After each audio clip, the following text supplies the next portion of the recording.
ប្រសិនបើអ្នកទាំងអស់គ្នាចង់គូ shape ដែលមានទម្រង់ថ្លាកញ្ចក់ដូច iOS 26បែបនេះនៅក្នុងកម្មវិធី Photoshop អ្នកទាំងអស់គ្នាអាចទស្សនាវីដេអូ tip នេះបានជាដំបូងយើងត្រូវមានរូប wallpaper មួយនៅក្នុងកម្មវិធី Photoshop ហើយយើងត្រូវ copy layer នេះដោយចុច Ctrl J បន្ទាប់មកយើងត្រូវ convert វាទៅជា Smart Object ដើម្បីងាយស្រួលកែនៅពេលក្រោយទៀតហើយយើងត្រូវចាក់ blur filter នៅលើរូបនេះដោយចូលទៅកាន់ filter blur Gaussian blur រួចដាក់កម្រិតព្រាត្រឹម20ឬក៏25តាមដែលយើងចង់បានរួចចុច OK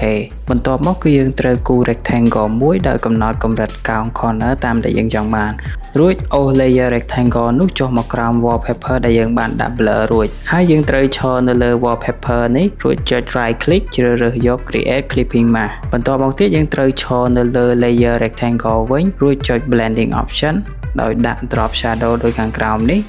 ហើយដាក់ stroke ដូចខាងក្រោមនេះជាចុងក្រោយយើងគ្រាន់តែបន្ថែមអក្សរ icon និងម៉ោងបន្ថែមទៀតជាការស្រេចប្រសិនបើអ្នកទាំងអស់គ្នាចាប់អារម្មណ៍ចង់សិក្សាថ្នាក់ Graphic Design នៅ Asia Academy យើងកំពុងផ្ដល់អាហារូបករណ៍ 100% ចំពោះវគ្គសិក្សានេះដោយយើងនឹងសិក្សាទៅលើកម្មវិធី Photoshop ហើយផ្ដោតសំខាន់ទៅលើជំនាញ Digital Design សម្រាប់ការរចនាប្រព័ន្ធផ្សព្វផ្សាយ